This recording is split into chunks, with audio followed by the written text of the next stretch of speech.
Welcome to Digital Asset News. Take the top stories in cryptocurrency and digital assets and bring them down to bite-sized pieces today. Bullish news. First up, Bitcoin addresses holding 1 million goes parabolic as 10% of Bitcoin supply sits idle for 10 years. And this is going to prove my theory that there is way less Bitcoin circulating than was previously thought. Also, billionaire Mark Cuban affirms that Bitcoin is a store of value after he called it anything but. And finally, we were so close to a stimulus package being put through by US Congress, but of course, there is a little bit of a flub and somebody is holding out, but the reason they're doing it is actually a pretty good reason. And we'll get into all that and the 12 days of Christmas as well as the market, but I have to make mention of one important factor. There's been a lot of questions about the DNews Cardano staking pool, which as of right now, December 19th at 4 p.m., we're looking at about 10.5 million ADA, which has been delegated to the DNews stake pool. A lot of questions have been revolving around how do I buy Cardano? I live in the United States. I live in a state that doesn't allow that. I'm only stuck with Coinbase or wherever else it is. I want to recommend to use Simple Swap. If you go to my free website at danteachescrypto.com, in Module 5, there's a simple, easy video where I show you exactly how to use Simple Swap. But if you're looking for anything like, Cardano, it's right there. Also looking for Theta, it's also right there. Or T-Fuel or something, whatever else it is.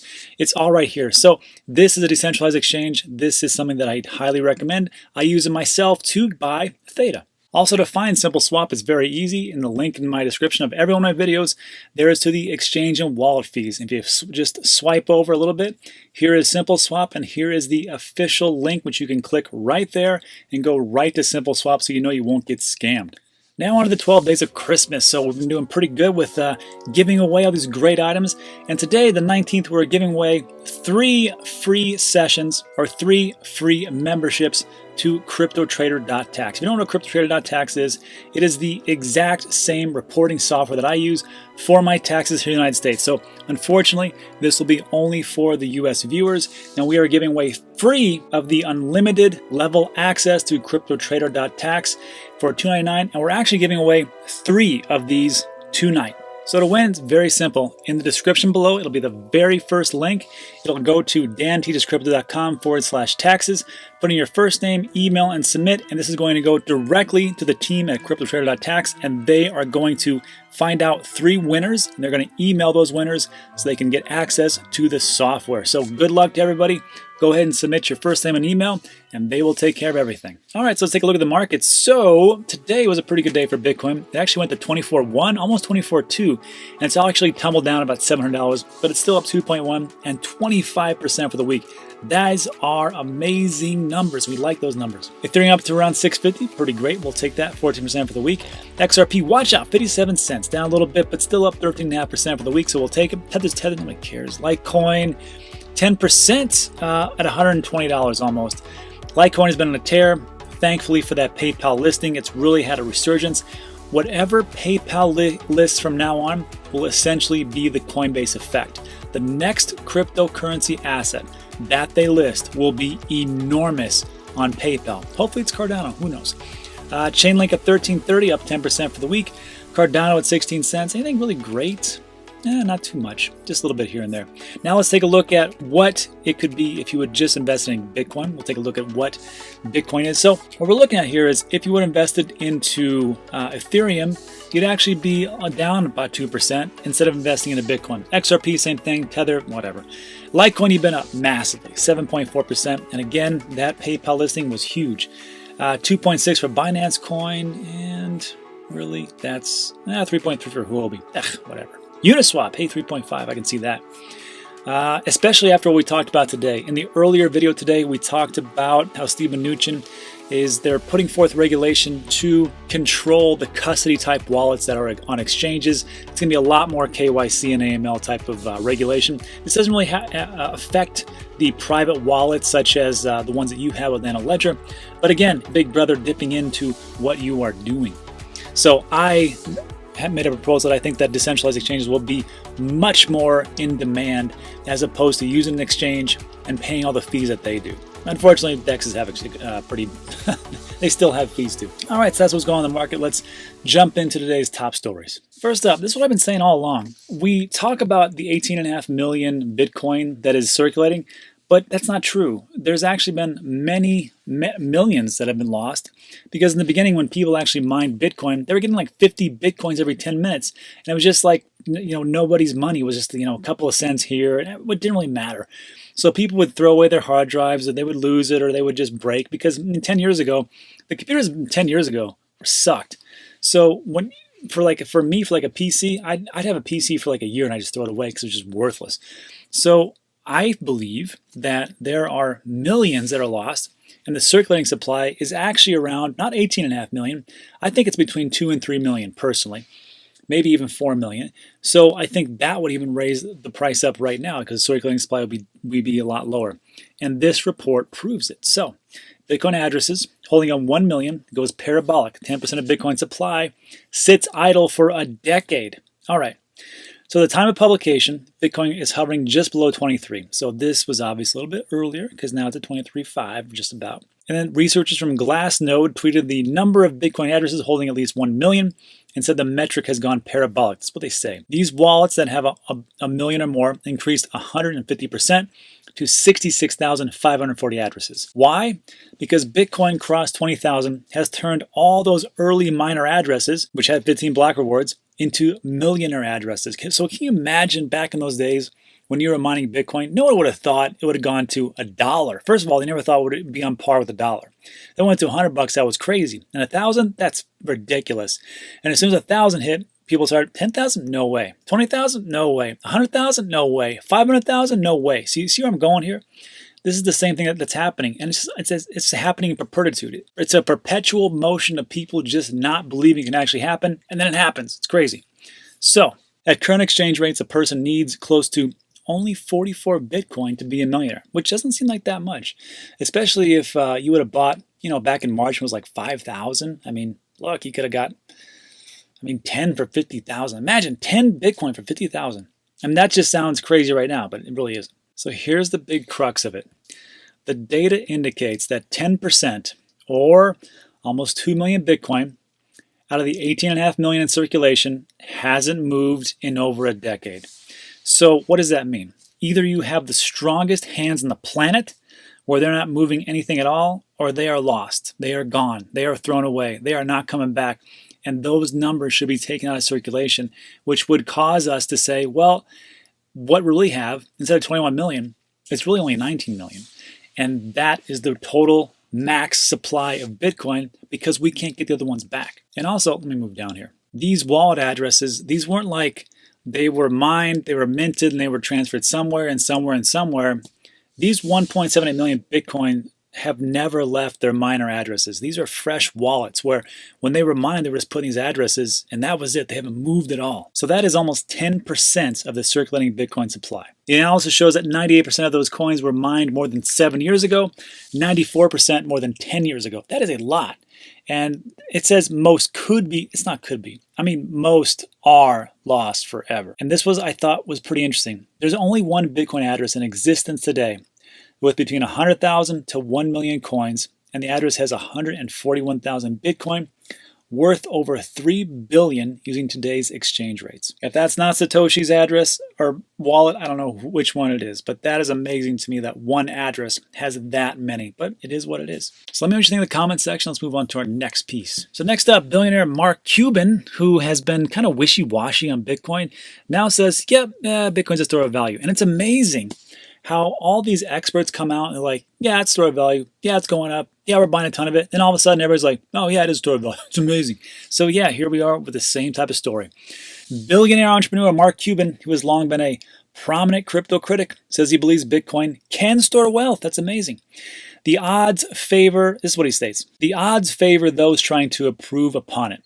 It currently works as store of value with demand outstripping supply, so people are interested. Thanks, Mark. Didn't know that.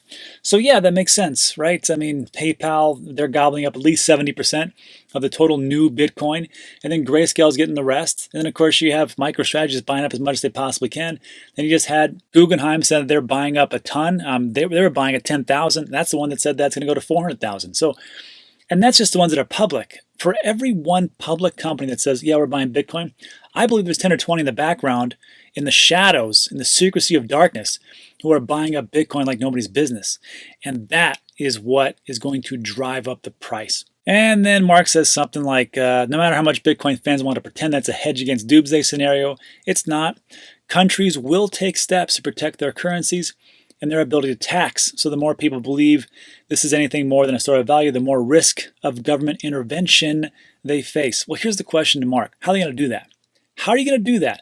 How are you going to ban Bitcoin when you'd have to ban the entire internet? There are over 10,000 nodes throughout the entire planet that hold Bitcoin. People say, well, they'll just ban the exchanges. Sure, go right ahead, America. Ban the exchanges and fall flat again. Because guess who's not going to? Every other single country out there. They're like, oh, you don't want to do it? Well, no problem, because we'll do it. We'll take over this. This is no problem for us. And we'll get around these sanctions, and we'll have our own little global currency, or at least a global store of value. So America, have fun. We will leave you in the dust, and you will be old school, just like what you're doing right now with all the rest of your junk banks. The reason I get a little bit passionate about it is I think it's irresponsible sometimes for someone to say, you really, because it kind of gives a negative spin on it, and people get a little scared and they don't invest into it. And then people invest in, goofy things like bonds and putting their money in the bank, and they put it in savings. They think that's what, it's what their mom and dad said. That's what their grandparents said, and it's going to be safe, and that's okay. And then they put into assets that are, they're prone to inflation, or they just put into cash. And then when they have cash, what happens to that? It's on fire. So this is a problem. And Bitcoin and a lot of different digital assets, they appreciate. We've seen it time and time again. 2021, we're going to see a massive amount of appreciation in this market. So when we hear these types of things, I feel sorry for the people that, it sounds good to them at first. Mark's like, oh, it's store of value. And he's like, but, governments might ban it. And they're like, oh, I'm staying away from that. And they won't buy. And then when everything comes about and the world really does become on fire, they just miss the boat. This is why I created the channel. This is why I keep my website free. This is why I do the things I do every single day. Anyhow, let me know what you think in the comments section. Let's move on. Next up, politics. Everybody loves that. There's two things you shouldn't talk about to save friends: religion and politics. And I will do one of those right now. Politics, live update. COVID relief negotiations stall. The GOP senators call to end emergency Fed powers. And of course, when I first read this, I'm like, God, these damn corrupt politicians. And then I get to why he's doing it. I'm like, oh, okay, I can kind of see that. So let's just scroll down. Now, hopefully this goes through. And I gotta tell you that these are the weakest bunch of congressmen and congresswomen out there. If they can't get anything passed, they are inept. Because can you imagine their huge corporate sponsors who needed a bunch of money? They said, hey, you got to pass them. You got to give us something. And they were able to do that, and in perpetualness.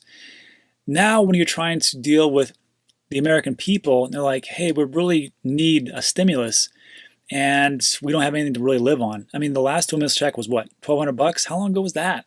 Was that May? I can't remember. It's been a long time. And of course, there is unemployment, but they actually slashed the cost of that because they couldn't fund them because they couldn't get a stimulus bill passed. So here we are, almost in Christmas, and they're still fighting over the same things. And it's not going to be $1,200. It's going to be like $600, if that. We'll see what happens.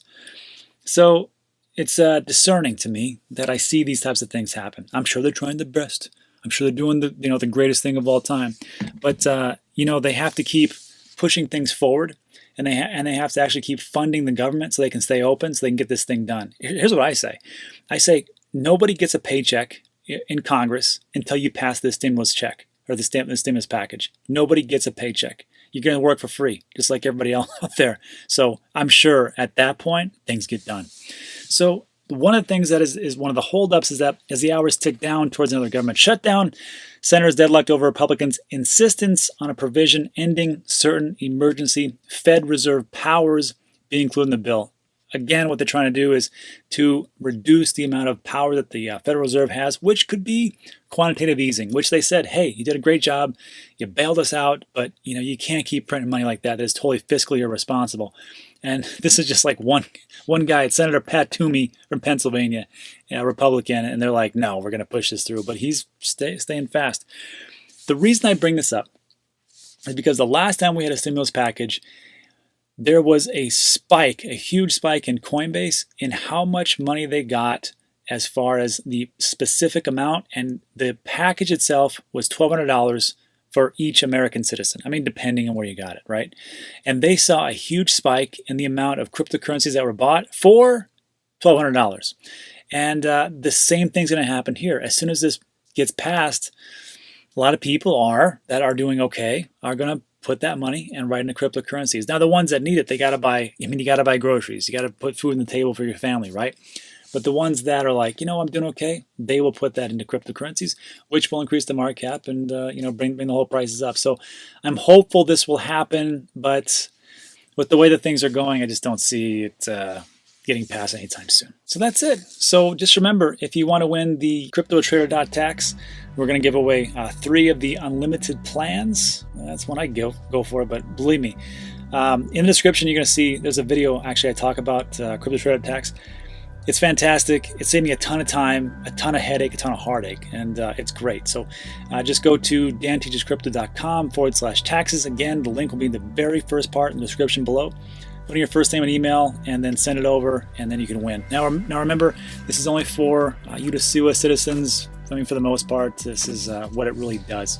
But I've got some good news for non-U.S. citizens, and that is 12 Days of Christmas over by SwiftX, the Australian crypto exchange. And they've got some pretty great gifts. Culminating on the 25th, they're giving away 1 Bitcoin. And anybody can register throughout the whole planet, and you don't even have to be a SwiftX buyer.